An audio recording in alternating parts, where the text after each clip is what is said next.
philosopher of the MAGA right, called you a national embarrassment. Yeah. I love free speech. I would give my life defending his right to say that about me. That's okay.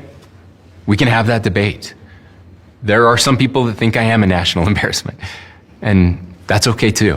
Standing for free speech, fighting for someone else's right to hate them. I think that's wonderful. I believe in speech because speech creates debate, which actually allows us the opportunity to see one another's side, allows each other's ability to maybe even become a team. And it's very clear, it's black and white. I would love to hear what some of you think about this in the comments, because I am surprised that this is not a black and white issue that virtually everyone would agree to. For those of you that disagree and actually want to have speech censored in some way or controlled in some way, or even believe there's such thing as hate speech. I don't believe there's such thing as hate speech. Hate speech is an interpretation. There's speech. Determining whether it's hate or not is up to the interpreter. How do I know this? Because I could say one sentence to a variety of different people, and a variety of different people could interpret it a different way. I believe this so strongly because it's a huge part of what I do as a coach. I coach people to get responsible for their own interpretations, because I believe that the source of most of our pain and suffering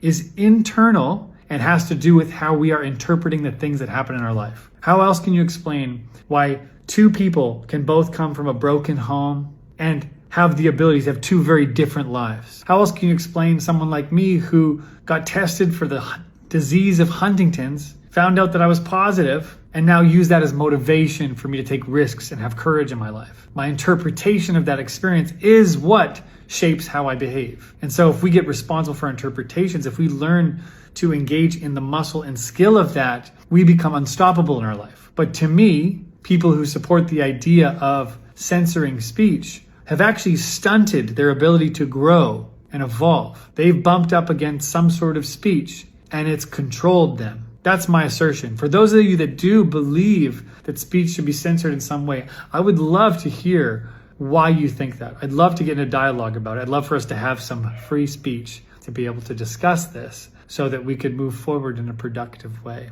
I'm especially passionate about this right now because my country of Canada is proposing a bill to create jail punishment for hate speech. And I am so disappointed that that's even a consideration. You know, maybe coming from a good place. And I kind of hate that phrase even. A lot of things come from a good place, but that doesn't necessarily mean they do a good thing. You know, that's often what political correctness is about. Coming from a good place, but are you saying or doing anything that's actually valuable? Share your take in the comments. I'd love to hear, but be respectful.